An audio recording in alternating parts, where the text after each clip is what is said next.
I wanted to do an update today on the area that I cleared several months back in early spring to try to promote bedding in an area that is now Japanese knotweed. You can see it all the way behind me. You can also see the area that I cleared, and I planted that area with clover, particularly a type of clover called AberLasting clover. It's supposed to be shade tolerant and it's very drought tolerant, and it seems to be doing pretty well. Now, so far, I've mowed this probably 2 times since the Japanese knotweed has come up, and I think I'm having some success. If you take a close look, you can see that the Japanese knotweed is short. I haven't mowed this in a while. It seems like it might be getting choked out a little bit by the clover, and it's doing pretty good. The clover is really thick. I seeded it pretty heavy so the clover would come up thick, and the whole point is to try to choke this out. There were some clumps where you had masses of roots that I sprayed and it set it back a little bit. There are some other parts, another area in that direction that I sprayed as well. Sprayed it a couple more times and it seems to have set it back too. That's going to be part of a regular food plot in that area. But fighting this stuff is an all-out war.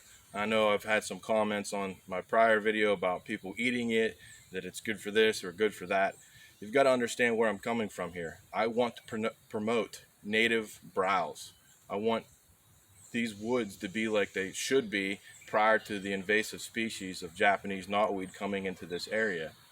It's not supposed to be here. It blocks out all of my ground vegetation, all the things the deer eat. One of the few things that can survive this is wild grape, and there's a lot of it in here. I don't know. Let's see if you can't really see it. There's some up above me. It's all over, and the deer love wild grape.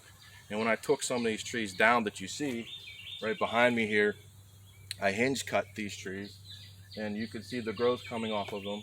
But also when I hinge cut those trees, there were a lot of grapevines growing up inside of them. That put those grapevines back down to the deer level. And I'll pan around once I'm done talking about this part, and you can see the grapevines. But I've got growth coming off of my hinge cuts. I've got the grapevines that were up in the trees that are now at ground level. Plus I have this very thick layer of clover, which seems to be doing a pretty good job of choking out some of this Japanese knotweed. Now, I told you I've also cut it. All right, people have commented about chemicals, this and that and the other. I've used glyphosate or Roundup, and contrary to what on TV and lawsuits or whatnot, glyphosate is being used by farmers all across the nation. You're eating food constantly. When those fields are prepared, they're prepared often by killing off some of the vegetation with glyphosate. Once that stuff hits the ground, it's inert. That means it has no more reaction. It has to be on the leaf of a green plant to be absorbed, to be killed. Once it hits soil, it has no reaction any longer. Now, should you get it on yourself? No. If it's real concentrated, you shouldn't go get it on yourself. But contrary to what a lot of been going on TV, these lawsuits and different things, farmers are still using it, and there's no hardcore evidence that it's bad. Now, there are some really, really bad substances that are used out there, but I'm not going to get into all that. Some of them have been banned, and I mean, some of them stay into the ground. I don't use any of that. I try to use the least amount of chemicals as possible. That's why I want to use this clover to try to choke out this Japanese knotweed. What I've got now is a maze and pocket. This goes around to the left, okay, and then it loops back and comes back around towards me. And a deer can meander around here. They can actually hide up under the Japanese knotweed in the edges and have the bedding cover. But I'm hoping this will be a fall bedding area. In years past, before this thickened up like this, we've had bucks coming in here. And now they have even more attraction because we have the browse from the trees that I took down and the wild grape that were up in the trees. And they have that browse. And they're going to have the clover for a while. Okay, and the woody browse will be here all through winter long. And of course my food plot runs through. I have a food plot trail system. It runs through just in that direction, all the way, mixed like a C, all the way around and to the north and then back to the west. So let me show you some of the stuff that are positives of my hinge cuts and some of the vegetation that grew.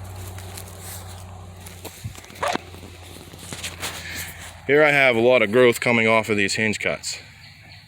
You can see that, you know, this is actually being browsed. You can clearly see that right there. The deer in here and they're browsing it. All right, and another look at my area that I planted in clover. You can see the Japanese knotweed, and you can see the clover. This is AberLasting clover, drought tolerant, shade tolerant. All right, here's another look at the hinge cuts. It's a great example here about the right height for deer. All right, a little over 3 foot off the ground, 3 to 4 foot off the ground. See, they're browsing that down pretty good. So overall, I'm pretty happy with the way things are going here. Hopefully we have some success with this. And this fall, because they'll be hanging out here more. Right now there are a lot of crops out in the fields, soybean, corn, and different things, and they don't hang out in here as much in the summer, but that's okay. That's okay because I can't hunt them now. We're talking October, November, December. So hopefully this helps you out. Good luck with your hunting season. And if you have Japanese knotweed, maybe it'll give you some ideas on how you can help mitigate it.